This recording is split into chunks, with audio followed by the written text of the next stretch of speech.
the Humanitarian platform was conceived as a forum for bringing together the local and national humanitarian actors to work in a coordinated and collaborative manner. The reason why this platform was really formed was because we had to find ways in which we can bring together local organizations so that they can play a part in the work of humanitarian action.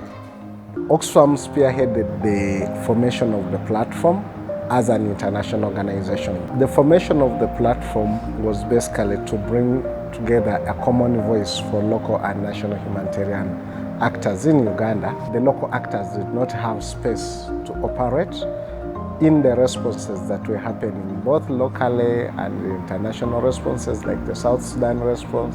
Humanitarian platform was created where we had meetings, we had discussions, and also like a WhatsApp platform was opened for all the humanitarian partners to come together, share information.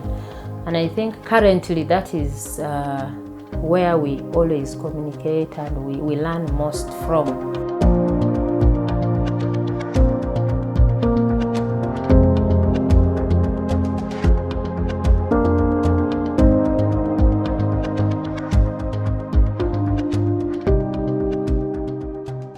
We're able to share what we're doing. We're able to appreciate what others do through this platform, right from the region up to the national level. The platform has provided opportunity for capacity building for local actors in different areas. Already, the capacities were assessed and the gaps were identified, and one training has been organized by the platform to enhance the capacities of local actors in the area of documentation. We are able to have a platform where we raise our voices, we know what local partners need, what they can do best. We are able to learn the best practices. When new policies come out, it is easy to know through the platform. We have been using this same platform to talk to the donors. So it is a platform that really has helped us very, very highly to expose what we are doing. The platform acts as a voice for local actors for fundraising or resource mobilization, because one, if people get to know what we do, they are able to now get down to find out which organization is doing what and where. Is it refugee response or what? The humanitarian platform actually provides an avenue for us to know what we have not known, the issues happening, current issues happening, where we need to step in, where we need to learn from. Provides us this opportunity of documenting our stories through the newsletter. It makes calls for organizations to write what they do through collecting success stories from the field that the national platform then documents and publishes through the newsletter that it produces. And for me, I feel that is providing evidence on what we do. We are able to partner, we are able to consult, we are able to learn from each other, best practices. We are able to know where issues of lobbying are, and this is all through the humanitarian platform. It also gives us a platform to engage the different stakeholders more structurally on issues, and if there are specific asks, we know exactly what those asks are, and we can be very clear about it. So to me, that is really the opportunity the platform gives me as the head of a local organization, national organization, and to know that I belong to a wider audience where these issues are shared.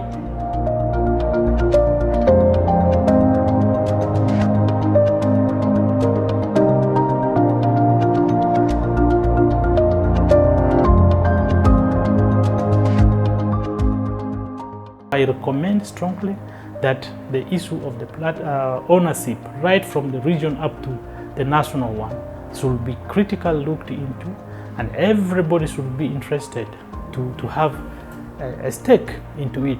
It being a political arm, it being a technical arm.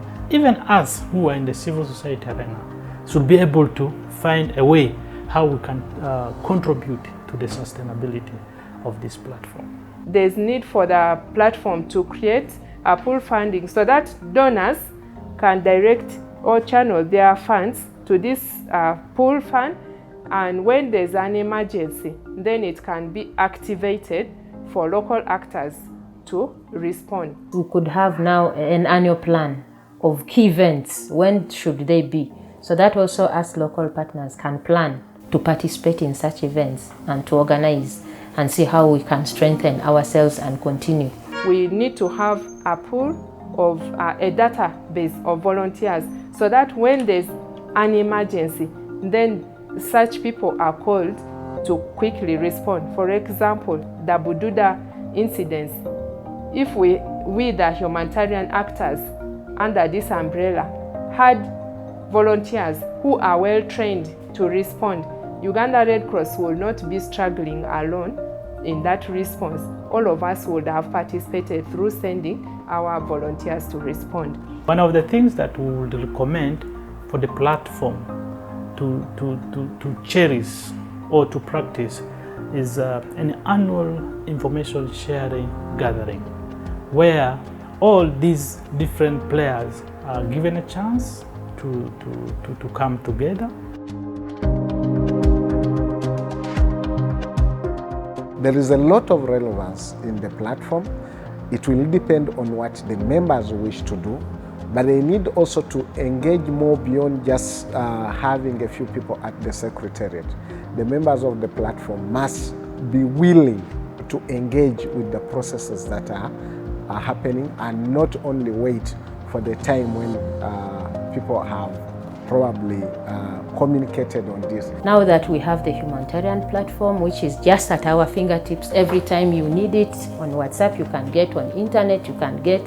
One good thing they could do is to be the mother of humanitarian information data that is available at just a click. And that would happen if they can have a very good database information. I look forward to the platform bringing all the members who are in the humanitarian response, both preparedness and response, to agree on a journey, but it will take honest decisions, honest discussions, reflections.